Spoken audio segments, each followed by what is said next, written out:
Mathematics 10th class की book में से जो यूनिट नंबर 7 है उसका एक इंतहाई अहम क्वेश्चन समझते हैं।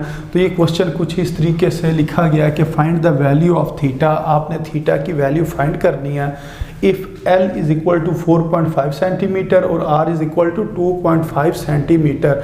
आपको इस क्वेश्चन के अंदर L और R की वैल्यू गिवन है और वो कह रहे हैं आपने थीटा की वैल्यू फाइंड करनी है। तो आप सबसे पहले ये बता दें कि L R की ये वैल्यू हमारे पास गिवन है, हमने थीटा मालूम करना। तो हम फिर क्या करेंगे, हम कहेंगे वी नो डैट, हम जानते हैं कि हमारे पास इस क्वेश्चन को सॉल्व करने के लिए जो फार्मूला है वो किसके बराबर है, L is equal to R theta के बराबर है। तो ये फार्मूला होता क्या है, आप यूँ समझ लें कि आपके पास एक सर्कल है, सर्कल की आपने जो बाउंड्री है उसके ऊपर एक आर्क लेंथ लिया, मसलन ये वाली एक आपने आर्क लेंथ ले लिया, यानी कि ये इस तरह पूरा एक सर्कल था, ये आर्क लेंथ है, ये उसका रेडियस है और ये भी क्या रेडियस है, ये भी रेडियस है और ये भी रेडियस है। और इन दो रेडियस के दरमियान जो एंगल बन रहा है उसको हम क्या कह रहे हैं, थीटा कह रहे हैं। अगर आप ये आर्क लेंथ मालूम करना चाहें कि ये इसकी वैल्यू कितनी होगी यहाँ से लेकर यहाँ तक, और आपको उस सर्कल का रेडियस भी पता हो और एंगल भी पता हो, इन दो चीज़ों का अगर आपको पता हो तो आप क्या कर सकते हैं, लेंथ मालूम कर सकते हैं, ये जो आर्क लेंथ है।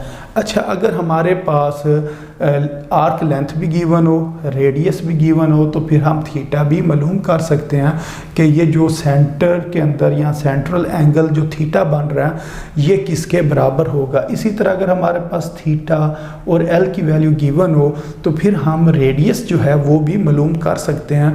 तो ये वाला यानी कि जो फार्मूला है जो इन तीन चीज़ों की मदद से बनता है वो ये है, L is equal to R theta. अब इस क्वेश्चन के अंदर दो वैल्यूज़ गिवन है, एक एल की वैल्यू यानी कि आर्क लेंथ की वैल्यू गिवन है और नंबर 2 हमारे पास रेडियस की वैल्यू गिवन है।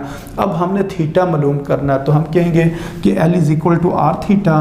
तो ये हमने तो थीटा मालूम करना, तो ये आर इधर नहीं होना चाहिए, ये मल्टीप्लाई हो रहा है तो दूसरी तरफ जाकर इसने डिवाइड हो जाना है, तो ये बन जाएगा एल डिवाइडेड बाय आर। अब हमने वैल्यूज पुट कर देनी, एल की वैल्यू कितनी है 4.5 सेंटीमीटर, इधर पुट कर देंगे। अब नीचे क्या लिखा हुआ है आर की वैल्यू कितनी है 2.5 सेंटीमीटर, उसको नीचे लिख देंगे। अब ये जो सेंटीमीटर नीचे भी है और ऊपर भी, ये दोनों सेंटीमीटर कैंसिल हो जाएंगे। अब पीछे हमारे पास बचेगा 4.5 डिवाइडेड बाय 2.5, तो इसको हम कैलकुलेटर से सॉल्व करेंगे, यानी कि 4.5 को जब डिवाइड करेंगे 2.5 के ऊपर तो हमारे पास जो आंसर आ जाएगा वो आ जाएगा 1.8 बराबर किसके आ जाएगा, थीटा के बराबर आ जाएगा।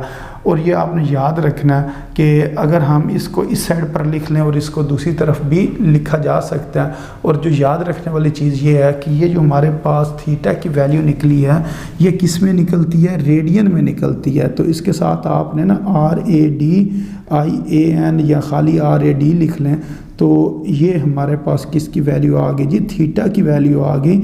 और ये आपने याद रखना है, इस फार्मूले को इस्तेमाल करते हुए जब थीटा की वैल्यू आएगी वो किस में आएगी, रेडियन में आएगी। तो अगर हम जब दूसरे क्वेश्चन जो सॉल्व करेंगे जिसके अंदर हमने एल या आर मालूम करना होगा, तो अगर उसके अंदर जो थीटा है वो डिग्री में अगर गिवन होगा तो उसको भी हमने किस में कन्वर्ट करना होगा, रेडियन में। पहले रेडियन में कन्वर्ट करेंगे फिर इस फार्मूले के अंदर उसको हमने पुट करना है। और अगर एल और आर की वैल्यू इस फार्मूले में पुट करें और जो थीटा की वैल्यू आएगी तो वो आपने याद रखना है वो किस में निकलेगी, रेडियन में निकलेगी, डिग्री में नहीं निकलेगी। तो इस वजह से इसके साथ आपने रेडियन लिख देना है। तो उम्मीद है आपको इस क्वेश्चन की समझ आ गई होगी जी स्टूडेंट्स। अब इसके बाद जो इससे नेक्स्ट क्वेश्चन है वो भी सेम पिछले ही क्वेश्चन की तरह, सिर्फ एल और आर की जो वैल्यू है वो चेंज हुई है। तो इसके अंदर भी वो यही कह रहा है find the value of theta. आपने थीटा की वैल्यू मालूम करनी है। If L is equal to 2 centimetre and R is equal to 3.5 centimetre. तो सबसे पहले आप गिवन डेटा को लिख लें कि एल की वैल्यू हमारे पास 2 सेंटीमीटर है, आर की वैल्यू 3.5 सेंटीमीटर है। इसी तरह अब हमने थीटा जो है वो मालूम करना। तो हम कहेंगे वी नो डैट, हम जानते हैं कि L is equal to R theta होता है। एल से मुराद क्या है, आर्क लेंथ, और आर से मुराद क्या है, ये जो हमारे पास रेडियस है, और थीटा से मुराद ये जो एंगल है। तो ये पिछले क्वेश्चन में मैंने आपको ये बता दिया इस डायग्राम के मुतालिक। अच्छा, अब हमने थीटा मालूम करना है, तो ये जो आर मल्टीप्लाई हो रहा है थीटा के साथ, इस आर को दूसरी तरफ लेकर जाएंगे तो इधर जाके डिवाइड हो जाएगा।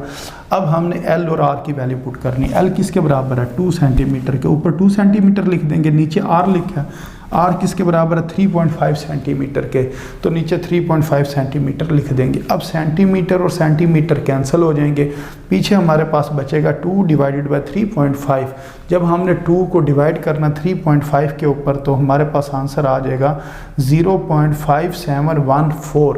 तो अब बेशक थीटा इस तरफ लिख लें और ये वैल्यू दूसरी तरफ लिख लें, और ये आपने याद रखना है, इसके आंसर के साथ आपने क्या लिखना है, रेडियन लिखना है, क्योंकि जो थीटा की वैल्यू एल और आर की वैल्यू पुट करने से जो हमें हासिल होती है वो किसके अंदर होती है, रेडियन में होती है। इस वजह से इसके साथ हम क्या लिख देंगे, रेडियन लिख देंगे। तो उम्मीद है आपको इस क्वेश्चन की भी समझ आ गई होगी।